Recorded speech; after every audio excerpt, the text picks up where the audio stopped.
Hello friends, मैं रुखसाना एक बार फिर से स्वागत करती हूँ आपका मेरे YouTube channel the fire foundation academy में।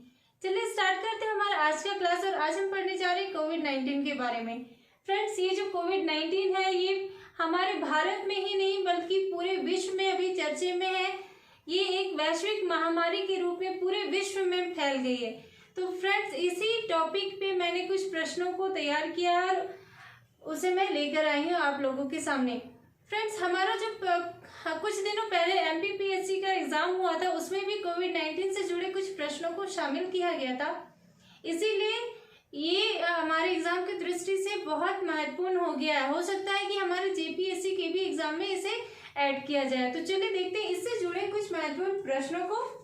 हमारा पहला प्रश्न है, वर्ष 2019 में कोरोना वायरस का पहला केस कहाँ पाया गया? तो वर्ष 2019 में कोरोना वायरस का पहला केस कहाँ पाया गया था, कौन से देश में पाया गया था? वो था चीन में, चीन के वुहान शहर में। चीन के वुहान शहर में 2019 में कोरोना वायरस का पहला केस मिला था। और ये कब, कौन से मंथ में था? तो ये था दिसंबर मंथ में। चलिए अगला देखते हैं, कोरोना वायरस संक्रमण की जांच के लिए कौन सा टेस्ट किया जाता है? फ्रेंड्स, कोरोना वायरस की जांच के लिए कौन सा टेस्ट किया जाता है? तो वो है आरटीपीसीआर टेस्ट। फ्रेंड्स, अभी बहुत से राज्यों ने ऐसा अनिवार्य कर दिया है कि अगर उन्हें एक राज्य से दूसरे राज्य में ट्रेवल करना है तो वहाँ की सरकार ने वहाँ दूसरे यात्रियों को जो दूसरे राज्यों से उस राज्य में आ रहे हैं तो उन्हें अनिवार्य कर दिया गया है कि उन्हें आरटीपीसीआर टेस्ट करवाना पड़ेगा। अगर उन्होंने नहीं कराया तो उन्हें वहाँ आने की अनुमति नहीं दी जाएगी। अगला है, कोरोना वायरस मानव शरीर के किस तंत्र को प्रभावित करता है? तो कोरोना वायरस मानव शरीर के किस तंत्र को प्रभावित करता है?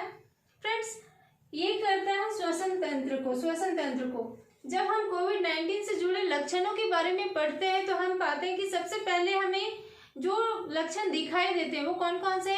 खांसी, बुखार, फिर सर दर्द और सांस लेने में तकलीफ। तो सबसे ज्यादा जो हमें इफेक्ट करता है वो सांस लेने में जो तकलीफ होती है वो श्वसन तंत्र में होता है। तो कोरोना वायरस मानव शरीर के किस तंत्र को ज्यादा प्रभावित करता है? किस तंत्र को प्रभावित करता है? वो है श्वसन तंत्र। अगला है, WHO ने कोविड-19 को किस दिन वैश्विक महामारी घोषित किया था? तो कोविड-19 को किसके द्वारा वैश्विक महामारी घोषित किया गया था? तो उसे किया गया था WHO के द्वारा, वर्ल्ड हेल्थ ऑर्गेनाइजेशन के द्वारा कोविड-19 को वैश्विक महामारी घोषित कर दिया गया था। और ये कब किया गया था? तो ये किया गया था 11 मार्च 2020 को। 11 मार्च 2020 को इसे वैश्विक महामारी घोषित कर दिया गया था वर्ल्ड हेल्थ ऑर्गेनाइजेशन के द्वारा। अगला है, भारत में कोविड-19 का पहला मामला किस राज्य में सामने आया था? तो भारत में कोविड-19 का पहला मामला केरल में सामने आया था। फ्रेंड्स, केरल की एक स्टूडेंट जो चीन के वुहान शहर में पढ़ाई कर रही थी, जब वहां कोरोना संक्रमण बढ़ने लगा तो वो अपने देश वापस आ गई। और जब उसका टेस्ट किया गया तो वो पहली व्यक्ति थी हमारे भारत से जिसको कोविड टेस्ट में पॉजिटिव पाया गया था। और वो कहाँ की थी? तो वो थी केरल की। चलिए अगला देखते हैं, किस राज्य ने ब्रेक द चेन अभियान शुरू किया था? तो किस राज्य ने ब्रेक द चेन अभियान शुरू किया था? तो वो भी था केरल। ये जो कोरोना का संक्रमण बढ़ रहा था इसके चेन को ब्रेक करने के लिए एक अभियान शुरू किया गया था, ब्रेक द चेन। और ये कहाँ किया गया था? ये भी केरल में किया गया था। सबसे पहला केस भारत में कौन से राज्य में था? तो वो भी केरल में था। चलिए अगला देखते हैं, कोविड-19 के कारण पूरे राज्य में कर्फ्यू लगाने वाला भारत का पहला राज्य कौन बना? तो कोविड-19 के कारण भारत के किस राज्य में पहली बार कर्फ्यू लगाया गया था? कौन सा राज्य ऐसा पहला राज्य बना था जहां पे कोविड-19 की वजह से कर्फ्यू लगा था? तो वो था पंजाब। पंजाब में कर्फ्यू लगा था फर्स्ट टाइम।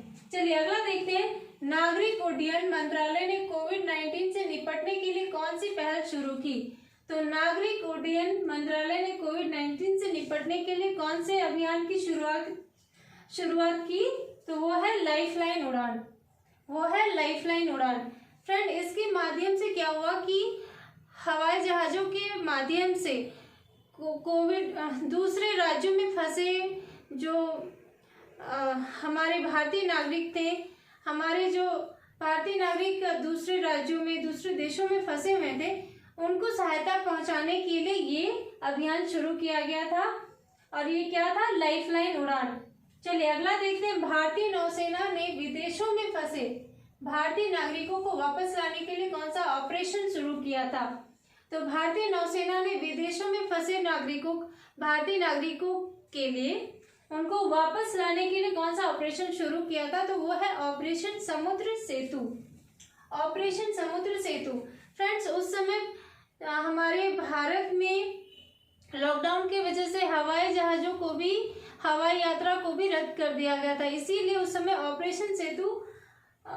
ऑपरेशन समुद्र सेतु नौसेना अभियान शुरू किया गया था, जिससे दूसरे पड़ोसी देशों में फंसे हमारे भारतीय नागरिकों को वापस भारत लाया जा सके। चलिए अगला देखते हैं। कोरोना वायरस महामारी से मुक्त होने वाला पहला यूरोपीय देश कौन सा है? तो पहला यूरोपीय देश कौन सा है जो कोरोना महामारी से मुक्त हो गया है? तो वो है स्लोवेनिया। वो है स्लोवेनिया।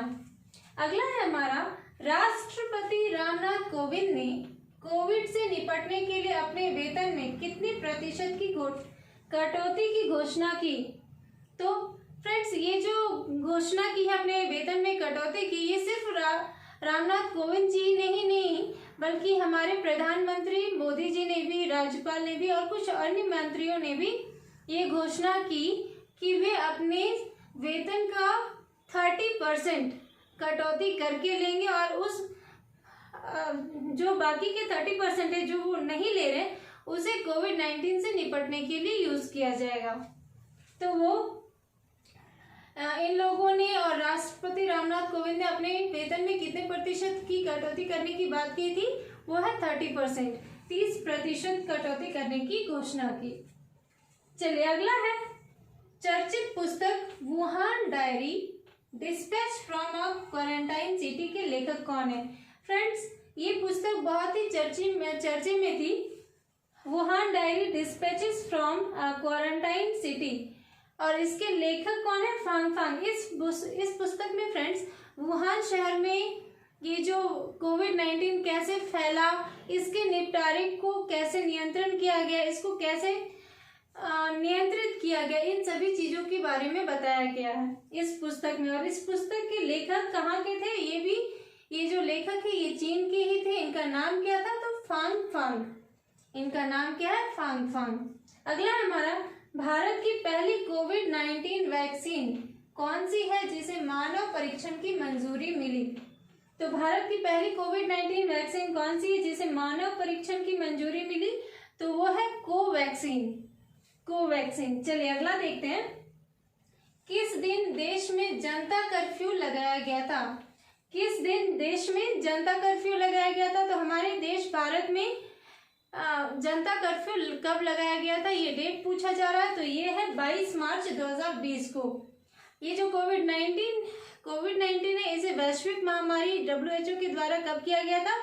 11 मार्च 2020 को। और ठीक इसके बाद मार्च के ही महीने में 22 मार्च को जनता कर्फ्यू लगाया गया था, जिसमें हमारे प्रधानमंत्री जी ने कहा था कि इसके निपटारे के लिए सबका सहयोग की जरूरत है। और इसी के लिए उन्होंने कहा था कि सभी लोग अपने अपने बालकनी में, अपने अपने छतों में आकर 5 मिनट के लिए शाम के 5 बजे ताली बजाएंगे और सबका सहयोग को दर्शाएंगे।